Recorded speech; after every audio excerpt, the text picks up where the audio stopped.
Hey everyone, and welcome back to Bravo Breakdown on the Just Sayin' podcast. We are recapping Season 20, Episode 2 of The Real Housewives of Orange County. This episode is titled Not on My Bingo Card. So what did you all think of the first episode? What are your initial impressions of the new housewife, Carmella? I like her so far. She has a lot going on. She is beautiful. She has a big family.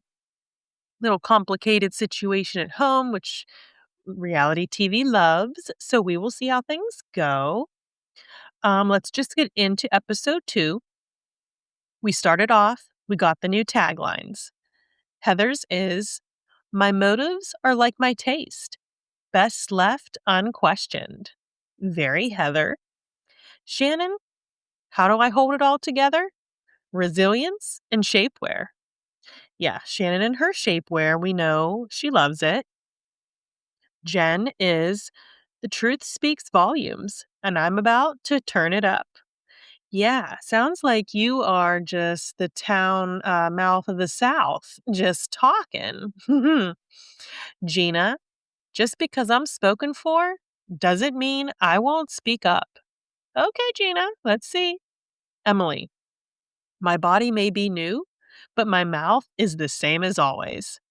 Okay, I'm not loving it, but whatever. Carmella, "I'm the center of attention and the centerfold." Tamra, "I'm still the hottest housewife, and that's my opinion." Love it. Iconic. And then Vicki, "Wives come and go, but legends, we whoop it up forever." That's pretty good. I do like it. It makes sense for Vicki. So she is a legend, housewife legend. So we start off this episode with Shannon doing a bungee style workout with Emily and Jenn. Shannon is just very uncoordinated. Her rhythm's off. It's like she doesn't even trust her body to move. It's like she's just so clumsy. Gina then tells the girls Emily is now 50 and she wants to do a party. She says, "Let's do a bingo drag brunch, but we all dress up as old ladies except Emily." Jenn then confronts Shannon. She feels she wants her to say things on her behalf. She gives an example of Shannon always saying, "Oh, I can't talk about it." Shannon says, "I don't intend for the group to gang up on Tamra." Tamra has mentioned this in earlier seasons that she has also felt that Shannon wanted to say things on her behalf. Back to Shannon. Shannon says, "I don't intend for the group to gang up on Tamra and doesn't expect her to say things on her behalf. I can do that on my own." Jenn says, "The problem is, I brought this up to Heather. I know she's looking at me like, what the fuck did you do that for?" She feels she needs to stick up for Heather. Jenn told Heather she would be her buddy. Jenn wants to fix things with Heather. We'll see how that goes. We then pan over to Emily and Shane taking pictures for their new podcast, which I do listen to and enjoy, called Till Death Do Us Part. It's a true crime podcast, so I love that. They are getting ready to actually go film for their podcast, and Emily starts talking to Shane about the Two T's podcast drama stemming back from the reunion. Tamra said that Emily's podcast, Legally Brunette, started out on their network, the Two T's network, and eventually branched off in their own feed, but Tamra's words were, "It tanked," and they had to put it back on the Two T's feed. Fast forward however many months, and Emily posts on Instagram that her podcast is moving back to their own feed and to make sure to follow them. Tamra says Emily is ungrateful for not mentioning her or the Two T's pod in the social media post since they gave them their start. Emily says, "I can't continue down the road of she's mad, so she says shit to humiliate me." Emily says, "I make you money." Shane suggests a thank you card. And he's like, "What are you going to do now if you get her a thank you card?" Emily says, "So you're saying I should lay down?" Shane says, "Well, that's how I stay married to you." Haha, Shane. Very funny. Pan over to Tamra and Heather having dinner. Tamra tells Heather she was paddle boarding earlier with Eddie. Heather says she is done with daredevil shit. Same, Heather. I don't like it either. Heather says, I didn't like the way we ended my party. Tamra tells Heather that Jenn told her that you put me in a box and that you're not the friend I think you are. Heather says, that is infuriating. She says, Jen's the one who keeps asking me all these questions about you. I feel baited. Heather says, hey, I can have a problem with your behavior and then call you the next day to check on you. Tamra says, you're talking about me like a serial killer. Heather replies, no. I could not have been more in your corner, but you did have a lot of outbursts last year. Tamra says, do you think because you're around a lot of Tamra haters that you minimize our friendship? Heather says, no, but I do put people in boxes. Everyone's in their own. I have different relationships with everyone. Tamra says, come to me with your problems. Heather says, I did. Was I mincing words with you? I told you I have talked about you. Tamra says, all right, I appreciate that, but don't talk about me. She says, oh, I won't. Tamra then asks, can I be in a box with a pretty bow? Heather says, diamonds. Okay, so we then go over to Shannon. She is shopping with Carmella. Shannon tells her Gina is throwing Emily a surprise party and extends the invitation. They both say in their confessionals they like each other's energy. Carmella says Heather throws a mean party. Carmella said the conversation at the party was really easy with you, Shannon. We then learn some tidbits about Carmella. She got married at 21 to Jeff Garcia. He's a big football guy. She says he was 34 at the time, and they have never divorced, even though they are separated. And then Shannon kind of was like, well, what were you doing for work? And at that time, she goes, were you working? And she goes, yeah, I was naked in a magazine working for Playboy. And we actually learned not only was she just in Playboy, she was Playmate of the Year. And then Shannon Bedore in her voice goes, come on. Carmella reveals she once went home with Leonardo DiCaprio. She worked for WWE. Yeah, I like this chick. We then go over to Tamra's house and Vicki is there. Vicki says a trainer put too much weight on her knee and now it's messed up. Vicki says Heather is like surfacey with her friends. Tamra says she's a people pleaser. Tamra then tells Vicki that Heather told her she was mean to Emily. Tamra explains to Vicki how the subscribers work on their podcast feed. Tamra is sticking to her guns, saying, no, Emily's ungrateful. Vicki says, who has time to listen to all these podcasts? Why aren't they working? Tamra says, we should go to Lake Havasu. They both say they had so much fun there.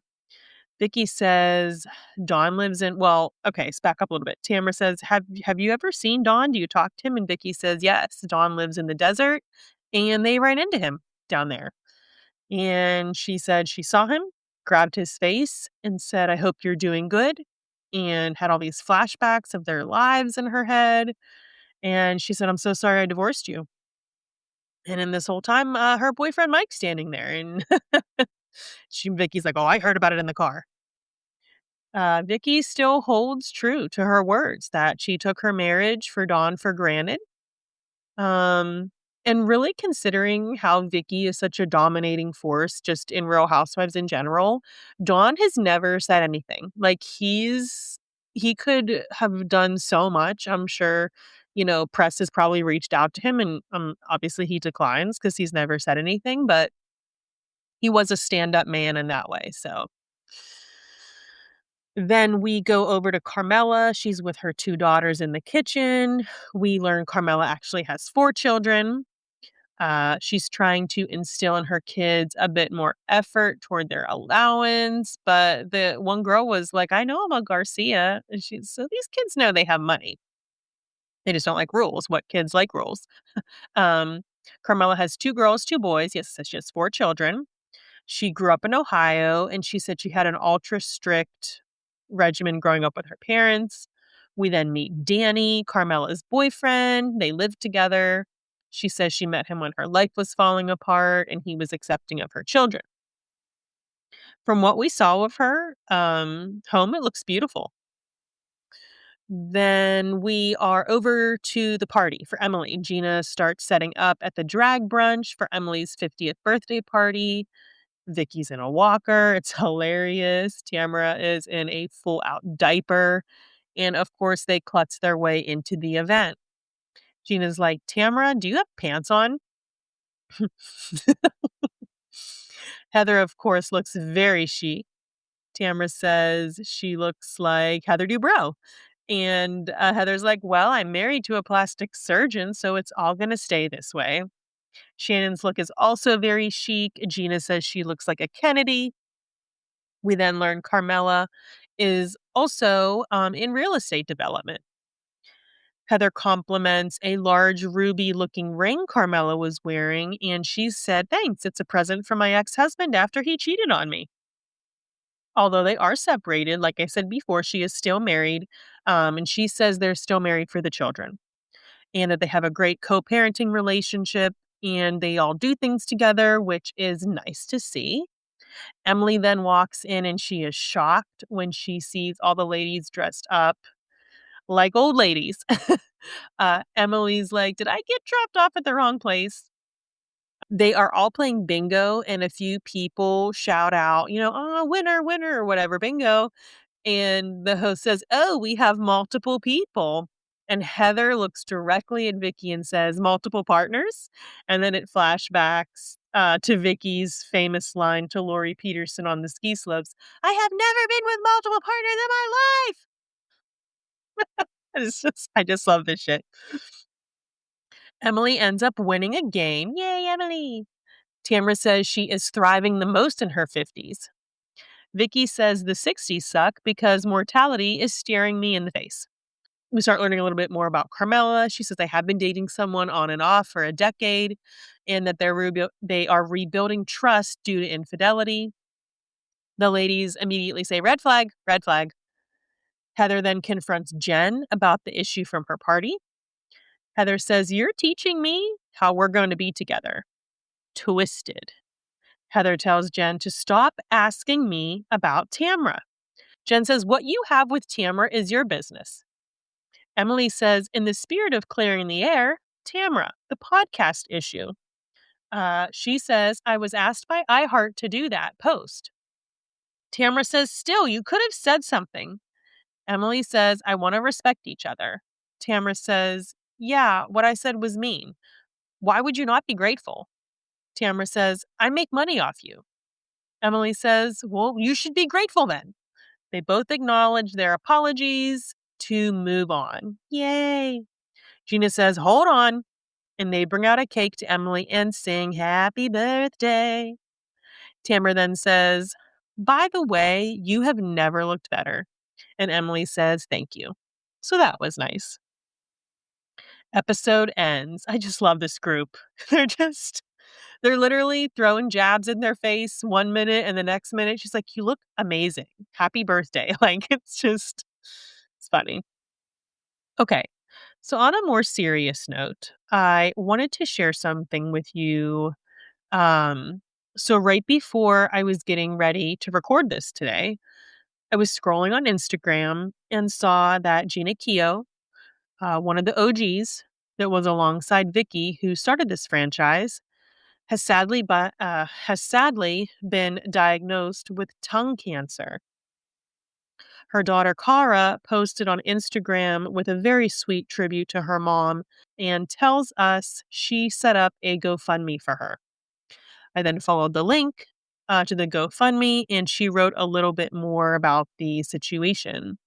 She wrote that her mom Gina had went to the dentist complaining about a tooth rubbing against her tongue that was causing her pain, and that she had this tooth filed down a couple times.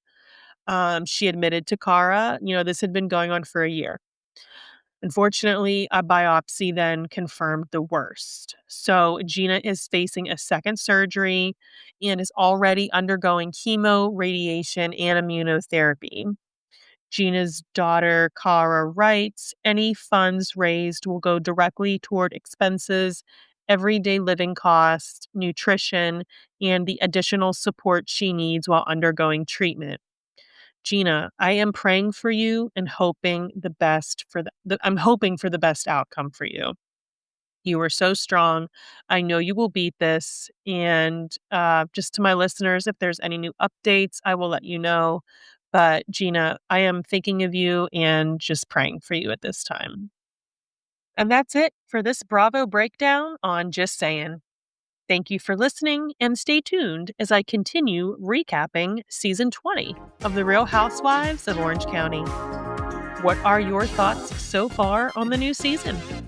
Send me a message, leave me a comment, and don't forget to like and subscribe to my YouTube channel.